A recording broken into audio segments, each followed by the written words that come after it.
నల్లతుమ్మపై అనేక అపనమ్మకాలు భయాలు చాలా మందికి ఉన్నాయి. అది దయ్యాల చెట్టు అని కొందరి నమ్మకం. కానీ అది నిజం కాదు. ఒక రకంగా ఇది వైద్యపరంగా దేవత లాంటి చెట్టు. ఈ చెట్టు చేసే మేలు ఎంతో గొప్పది. దీన్ని ఎక్కడ పెరిగినా తొలగించవద్దు. మన చుట్టుపక్కల సాధారణంగా కనిపించే చెట్లలో నల్లతుమ్మ చెట్టు ఒకటి. పసుపు రంగు పూలు, నల్లటి బెరడు, పొడవాటి కాయలు ఈ చెట్టుకు చూస్తూ ఉంటాం. సర్వసాధారణంగా కనిపించే ఈ చెట్టులో అసాధారణమైన పోషక విలువలు, ఎన్నో రకాల రోగాల్ని నయం చేసే ఔషధ గుణాలు కలిగి ఉంటుందని నిపుణులు చెబుతున్నారు.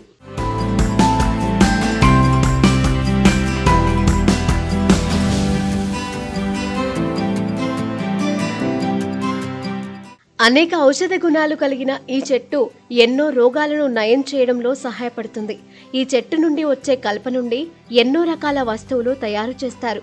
ఈ చెట్టు కాయలు సైతం ఎన్నో రకాల అనారోగ్య సమస్యలు తగ్గిస్తాయని నిపుణులు చెబుతున్నారు. నల్లతుమ్మ బెరడుతో పాటు దాని జిగురును, కాయలను కలిపి మెత్తగా పేస్టులాగా చేసుకొని ప్రతిరోజు 3 పూటలా తీసుకుంటే ఆరోగ్యానికి మంచిదని నిపుణులు చెబుతారు. దీంతో వెన్ను నొప్పి తగ్గుతుంది. అలాగే నల్లతుమ్మ చెట్టు బంకను పొడిగా చేసి పాలల్లో కలుపుకొని తాగితే కీళ్ల నొప్పులు తగ్గుతాయని అంటున్నారు. ఎముకలు కూడా ఆరోగ్యంగా ఉంటాయి. నల్లతుమ్మ ఆకులు కూడా మనకు ఉపయోగపడతాయి. లేత నల్లతుమ్మ ఆకులను జ్యూస్గా చేసుకొని తాగితే స్త్రీలలో నెలసరి సమయంలో వచ్చే నొప్పులు తగ్గుతాయి. నల్లతుమ్మకాయలను ఎండబెట్టి పొడిగా చేయాలి. దీనిలో తగినన్ని నీళ్లు, అలాగే కంద చిక్కన్ను కలిపి పేస్ట్ చేయాలి. ఇది తీసుకోవడం మగవారికి మంచిదని అంటున్నారు. నల్లతుమ్మ చెట్టు బెరడుతో కషాయాన్ని చేసుకొని నోట్లో పోసుకుని పుక్కిలించి ఉమ్మివేయటం వలన నోటిపూత, ఇతర నోటి సమస్యలు తగ్గుతాయని నిపుణులు చెబుతున్నారు.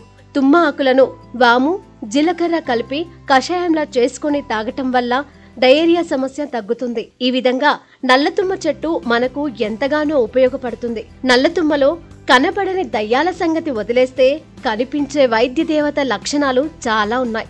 మూఢనమ్మకాలతో దాన్ని తొలగించే దాన్నం మానేసి ఆ చెట్టును కాపాడుకుందాం.